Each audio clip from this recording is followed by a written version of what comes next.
Avant Donkey Kong Country et ses suites, avant Banjo et Kazooie et avant Johanna d'Arc, les développeurs de Rare faisaient déjà parler d'eux sur NES.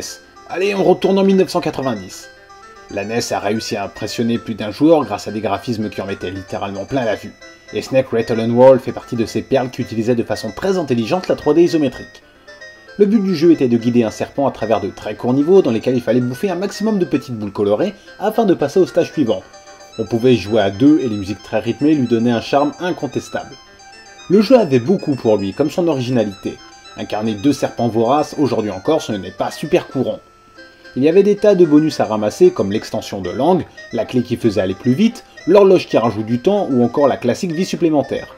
Mais il y avait aussi des options piégées. Et c'est fourbe. À la fin de chaque niveau, il fallait amener le serpent sur une balance et s'il avait avalé suffisamment de petites boules, il gagnait le droit de passer au stage suivant. Le monde était en fait une sorte de tour qu'il fallait escalader et arrivé à certains niveaux, le joueur pouvait reconnaître plus bas les niveaux déjà explorés. L'incroyable difficulté du jeu était liée à la présence bien stressante du temps limité et à la jouabilité souvent imprécise. Certains passages étaient particulièrement hard et même les plus zen des joueurs risquaient la crise de démence, surtout devant les niveaux de glace avec leurs pièges complètement sournois. Mais avec un peu de pratique, on apprend à bien contrôler son serpent et on passe un bon moment.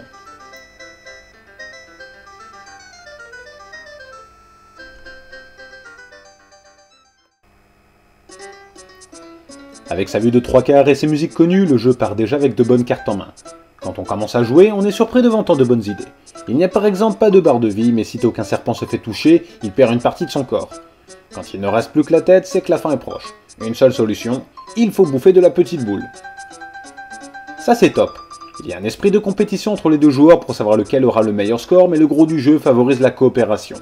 Par contre, comme les passages difficiles impliquent plus une virtuosité de la manette qu'un bon esprit bagarreur, le jeu n'en est pas forcément plus simple. C'est souvent toute une question de saut calculé au millimètre près. À chaque petite boule avalée, le serpent recrache les restes. C'est plutôt gore en fait.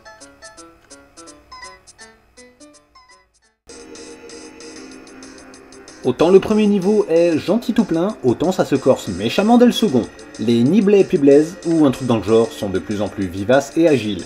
Les monstres sont plus nombreux et rapides, les passages délicats abondent et le nombre de vies diminue à une vitesse qui fait peur. Entre la cuvette de chiottes, le pied géant et la mâchoire dans l'eau, ils sont pas gâtés les serpents. Carrément énervant. Après avoir perdu une vie, votre serpent réapparaît à peu près là où il a crevé juste avant. Et parfois ça signifie dans un vrai nid de guêpe. Bonjour la galère pour se sortir de certaines situations. Parfois, on se demande si on ne préférerait pas recommencer directement tout le niveau plutôt que d'avoir à reperdre une vie de façon totalement idiote.